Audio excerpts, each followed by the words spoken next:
Olá, eu sou o Leonardo Scher e vou apresentar um trabalho sobre curto-circuitos e medidores elétricos. Vou começar falando pelos curto-circuitos. Um curto-circuito acontece quando a corrente que passa por um circuito é muito alta. Isso porque ela está passando por um caminho indesejado ou não planejado de baixa resistência elétrica.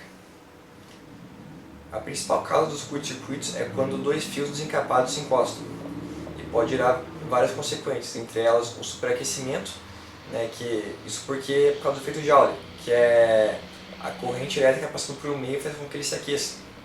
Como no curto-circuito a corrente é muito alta, faz ele se aquecer mais, no caso o fio aquecer mais. Pode fazer com que o fio derreta ou até mesmo causar incêndios. Outra consequência é a queima de equipamentos, que acontece porque a corrente que passa por eles é mais alta que a corrente nominal do equipamento, fazendo com que ele queime. Agora eu vou falar sobre como a gente pode evitar um curto-circuito. Para evitar um curto-circuito tem várias formas. Uma delas é verificar regularmente os fios e instalações e, quando necessário, fazer a manutenção deles. Outra forma é a instalação de algum dispositivo de emergência, como por exemplo um disjuntor, que quando fechar o curto-circuito ele desarma, dessa forma o fio não está mais energizado e não tem mais perigo, não tem perigo de superaquecer, derreter, enfim. Bom, agora eu vou falar sobre os medidores elétricos, começando pelo voltímetro. O voltímetro ele é usado para medir a tensão elétrica. Vou deixar uma imagem do voltímetro e do símbolo dele aqui do lado. Então, o voltímetro, para ele funcionar, ele tem que ser ligado em paralelo com o circuito. Isso por dois motivos. Primeiro, é a sua altíssima resistência interna. Se nós ligássemos ele em série, é a mesma coisa que interromper o circuito. A corrente não ia conseguir passar. E o outro motivo é porque ele calcula a diferença de potencial.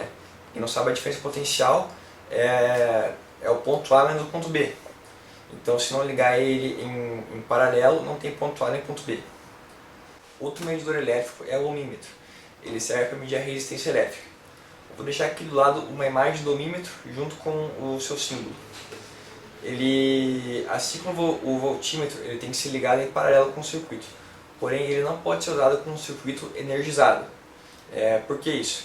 A forma que ele calcula a resistência, ele é injetando uma corrente própria e ele usa a primeira lei de Ohm para calcular a resistência usando a redução da tensão. Se o circuito estiver energizado, essa medição pode não ser tão precisa e o instrumento pode ser danificado. O terceiro e último medidor elétrico que eu vou falar aqui é o amperímetro. Ele serve para medir a corrente. Vou deixar a imagem dele aqui junto com o seu símbolo.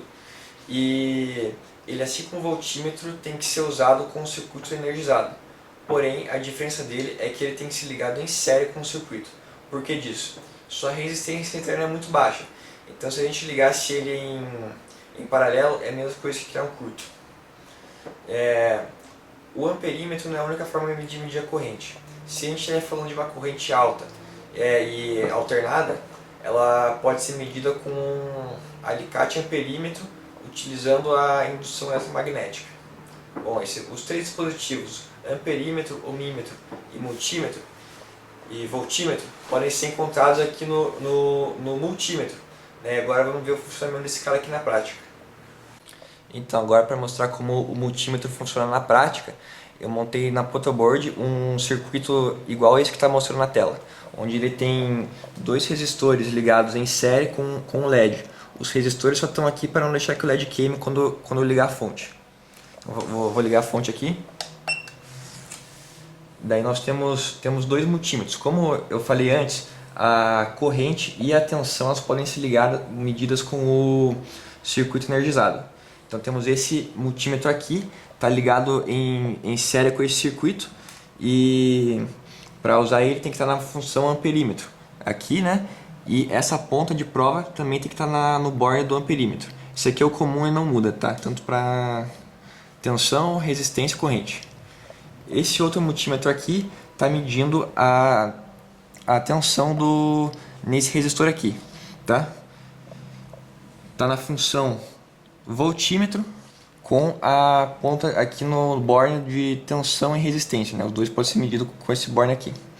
Como esse circuito ele tá ligado tudo em série, a corrente ela mesma em todo o circuito, só a tensão que muda conforme o ponto, Agora, com a fonte desligada e com os resistores fora do circuito, vamos medir a resistência deles, né? Como eu falei antes, ele não pode ser medido com o circuito energizado. Colocamos aqui o multímetro na função ohmímetro e aqui continua igual antes. Daí está medindo os dois resistores em série. Agora eu vou mostrar um exemplo de curto-circuito junto com um sistema de proteção.